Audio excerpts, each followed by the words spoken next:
여러분 안녕하십니까? 바이러스 시대에는 많은 분들이 이혼을 하고 있습니다. 또 그죠? 또 이렇게 조론도 많죠. 또 거기에다가 내가 삶에서 원치 않는 사별도 많죠. 그래서 또 100세 시대가 되다 보니까 많은 분들이 재혼을 하고 있습니다. 그죠? 또한 재혼을 하지 않더라도 남사친, 여사친들을 많이 이렇게 또 이렇게 만나고 인연이 되는 건 사실이죠. 그러하면서 우리는 초혼이 지금은 한 30% 정도 또 이혼율이 있겠죠. 물론 사별도 포함이 됩니다.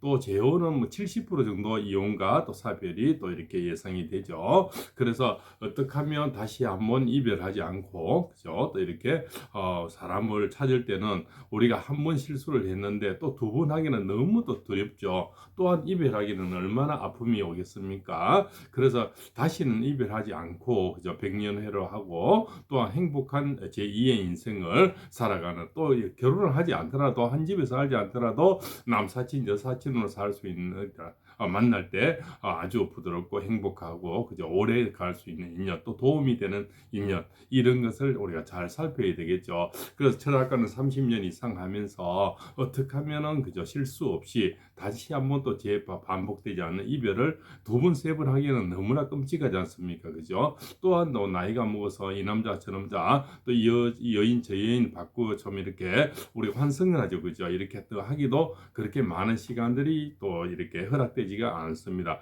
또한 그런 또 재력이라든가 또 그 에너지가 그렇게 많지는 않죠. 그래서 오늘은 어떻게 하면 그죠? 실수 없이 재혼하고 또 이렇게 남사친, 여사친으로 지낼 수 있느냐 하는 것을 첫째 하지 않으면 될 수 있으면 이런 사람을 피해라는 사람부터 먼저 말씀을 올릴까 합니다. 첫 번째, 게으른 사람을 피해야 됩니다. 그죠? 내가 같이 살든 안 살든 그죠? 게으른 사람은 나라님도 옛날에 구해주지 못한다 그랬죠.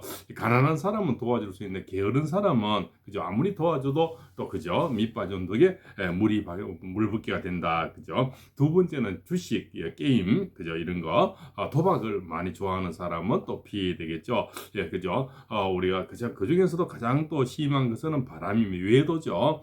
한 번도 그죠? 일어나지 않는 바람은 있어도 한 번만 일어난 바람은 없죠. 그래서 한 번 인연을 맺으면 또 그것이 잊기 힘든 것이 사람의 그죠? 우리가 습성이죠. 습성은 잘 바뀌지가 않는 거죠. 그죠? 우리가 그래서 그 습성은 바로 천성에 들어가는 겁니다. 그래서 한 번 죄를 지은 사람이 우리가 또 이 범죄자들 잘 서지 않는 이유가 뭡니까? 재범률이 한 80%가 된다고 하죠. 그래서 지버리 개주나 하는 이런 말 얘들이 나오는 거죠. 이런 사람 좀 피해야 되고요. 네 번째는 이기적인 사람을 피해야 됩니다. 그죠? 자기 밖을 모르는 사람.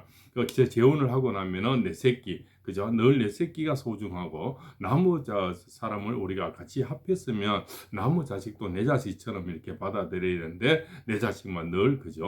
뭐 몰래 뭘 사준다든가 또 몰래 그죠? 뭐 이렇게 위안을 가진다든가 그죠? 자기 나무 자식은 조금 전대하는 이런 사람은 또 무조건 피하는 게 좋겠죠. 예, 그런 이기적인 마음은 또 잘 바뀌지가 않죠. 그렇죠? 그래서 이런 사람은 꼭 내 것, 내 돈 이렇게 말 또 그렇게 많이 밝힙니다. 그죠? 처음에는 또 한 3년까지는 대부분 생활비도 잘 주고 이래 하지만 한 3년이 지나면 또 이렇게 많이 본색들이 나오죠. 그래서 생활비도 이렇게 줄어버리고요. 또 내 돈 뭐 이렇게 따지면서 네 가져온 것이 처음에는 몸만 와도 된다고 이렇게 얘기하지만 나중에는 무엇을 가져왔느냐 이렇게 유가원칙에서도 따지고 이렇게 되는 겁니다. 그것이 같이 놓은 이렇게 자식이 없어서 그런 현상도 많이 있죠. 초혼들은 그래도 같이 놓은 자식이 있어서 여러 가지 좀 인내도 많이 하고 생각을 많이 하지만 재혼은 같이 놓은 자식이 대부분 없지 않습니까? 그래서 계산이 복잡하지 않는 거죠. 그죠? 한 번 이혼한 사람이 두 번 못 하겠습니까? 그래서 또 쉽게 이렇게 다 정리가 되는 것이 또 재혼이기도 하는 겁니다. 그죠? 기왕이면 그러면 또 그 마지막으로 거짓말하는 사람은 무조건 피해야 되겠죠. 그죠? 이런 사람들은 주로 말이 많고요. 그죠? 말이 앞서는 사람들입니다. 예, 거짓말만 하면 되는데 또 말이 앞서니까 언행 일치가 안 되는 거죠. 어제 했는 말 말 다르고 오늘 말 다르고 아침 저녁 얘기가 다른 겁니다. 그죠? 이런 사람들은 뻥쟁이들이죠. 이런 사람들은 늘 거짓말을 밥 먹듯이 하는 겁니다. 특별히 거짓말 해야 될 이유도 없는 것도 거짓말하는 것이 습성이라는 겁니다. 그런 사람을 무조건 피하는 게 좋습니다. 그죠? 그래서 그 중에서도 가장 바람나서 이혼한 자리 이런 사람은 무조건 피하는 게 좋습니다. 한 번 바람 난 사람은요 또 두 번 바람이 나는 겁니다. 그죠? 그래서 한 번도 일어나지 않는 바람은 있어도 한 번만 일어나는 바람은 절대 없는 겁니다. 자, 그래서 그런 자리를 우리가 조심을 해야 되겠고요. 자, 그럼 기왕이면 우리가 또 이렇게 재혼을 꼭 해야 된다면 이혼한 자리보다는 사별한 자리가 더 좋겠죠. 그런적으로 우리가 또 이렇게 궁합을 이 오늘 테마는 재혼 궁합이니까요. 또 이렇게 이 기왕이면은 뭐 이혼한 자리는 나중에 또 자식들이라든가 또 그저 생부를 만나가는 여러 가지 복잡한 문제가 또 이렇게 생기고요. 나중에는 또 몰래 또 본인들끼리 또 이렇게 만나기도 합니다. 왜 처음에 한 3년은 내가 새로 만난 사람이 좋지만 또 살아보니까 그 사람이 그 사람이거든요. 그래서 옛날 사람이 또 이렇게 생각이 나는 거죠, 그죠? 그래서 우리가 그죠? 늘 추억에 약한 것이 특히 남자들입니다, 그죠? 한 3년 지나면 생각이 많이 달라지는 거죠. 그래서 원래 부인들을 또 몰래 만나러 가고 이러다 보면 서로 이제 복잡해지는 거죠. 또 그런 상처가 되고 배신감을 느끼는 겁니다. 자, 그다음에 이제 또 이렇게 할 자리는 연금이 많은 사람이죠. 연금이 우리가 이제 100세 시대가 되다 보니까요. 정말 자영업 이런 자리는 연금이 별로 없죠. 연금이 많은 사람을 그래도 선택하는 게 좋지 않나 이렇게 생각이 됩니다. 또 우리 사조학으로 말하면요. 사조가 약한 사람은 사조가 좀 센 사람, 또 센 사람은 약한 사람을 이렇게 그럼 세고 약한 것은 어떻게 판단하느냐? 철학관에 무리를 하면 되겠죠. 자, 사조가 이제 우리가 이런 것을 궁급정제라 하는데요. 두 사람 다 궁급정제, 센 사람들이 만나면 결국 나중에 서로 좀 이기적인 면이 나와서 오래 가기 좀 힘듭니다. 그래서 사주가 약한 사람은 센 사람, 센 사람은 약한 사람 이렇게 서로 보완하는 게 좋지 않나 생각이 됩니다. 그 다음에 이제 우리가 권리소득이죠. 권리소득은 뭡니까? 점포세, 집세, 땅세 뭐 이런 거 본인들이 노력해서 이렇게 놓은 그래도 핫한 자리가 좋겠죠. 점포세가 잘 안 나는 것보다는 그래도 그 동네에서 그 사시는 데에서 어느 데 뭐 상가를 갖고 있으면 점포세가 아주 잘 나가는 곳이 있죠. 이런 어떤 권리소득을 가진 사람에게 또 이렇게 결혼하는 것이 노후가 편치 않나 이렇게 생각이 됩니다. 이것은 물질을 무조건 재혼은 이제 우선적으로 볼 수밖에 없죠. 그죠? 우리가 심상도 봐야 되고 그죠? 관상도 봐야 되고요. 그렇지만 모든 상을 떠나서 이제 우리가 나이가 먹어서는 일단은 돈상이 참 중요한 거죠. 그렇습니다. 재물이 없으면 100세 세대를 참 살아가기가 힘들겠죠. 그래서 연금이라든가 점포세, 그죠? 땅세, 집세 이런 거요. 그래서 권리소득이죠. 이런 것이 있는 사람들이 그래도 그죠? 최소한 우리 안정성이 있다 이렇게 볼 수가 있습니다. 아주 나이가 먹으면 나이는 급속도로 먹죠. 그래서 있는 재물은 또 사실 또 뭐 돈이 나옵니까? 그죠? 아무리 땅이 있어도 돈이 나오지는 않지 않습니까? 그러니까 세를 나올 수 있는 권리소득을 가진 사람이 아주 저 멀리 있는 땅은 그냥 땅이죠. 그렇다고 일일이 매번 팔아서 살기도 또 힘든 것이 작금이 현실입니다. 또 땅들은 또 매매가 또 잘 안 되죠. 있기는 있는데 매매가 또 잘 안 됩니다. 그죠? 그런 것이 또 현실적인 거고요. 그 현실적으로 금이라든가 점포세라든가 연금이라든가 이런 바로 현금화할 수 있는 이런 걸 가지고 있는 사람이 그래도 우리가 재혼을 할 때는 우선적으로 선택할 수 있는 사람이다 이렇게 볼 수가 있죠. 무엇보다도 건강한 사람이 필요하겠죠. 그죠? 남자가 재혼을 한다면요. 분명히 정력이 세든가 그죠? 좋아하든가 그것을 좋아하든가 둘 중에 하나입니다. 대부분 그렇지 않으면 재혼을 잘 하지를 않습니다. 특별한 예로 뭐 자식들이 너무 많아서 케어하기 힘들고 노부모가 있어 케어하기 힘들고 이런 어떤 문제 때문에 재혼할 수는 있지만요. 대부분 남자로서 왕성하고 그죠? 정력이 세든가 좋아하든가 둘 중에 하나로서 재혼을 합니다. 그죠? 그러면 그런 걸 영시라는 여인들은 정말 재혼하기 힘들겠죠. 남자들은 그것을 분명히 요구를 하게 되는 겁니다. 그죠? 그것을 정말 또 못하는 여인들은 그런 덕을 좋아하는 사람하고 재혼해서는 서로 또 힘들어지겠죠.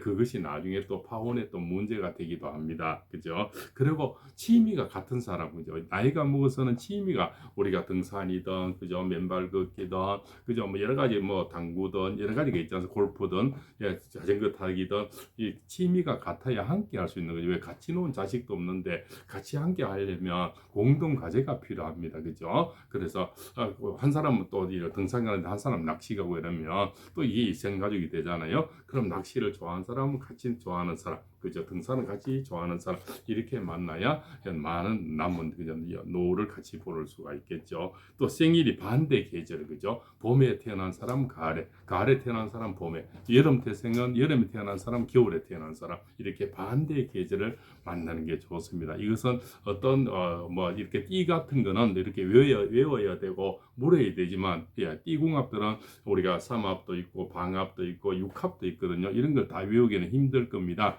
그러나 생기는 바로 알 수가 있지 않습니까? 그죠? 음력 1, 2, 3월은 봄이라 그러고요. 음력 4, 5, 6월은 여름에 들어갑니다. 음력 7, 8, 9월은 가을에 들어가고요. 음력 10월, 11월, 12월은 겨울에 들어갑니다. 그러면 음력 10월, 11월, 12월에 태어난 분들은 음력 4, 5, 6월에 태어난 분들을 만나는 게 좋고요.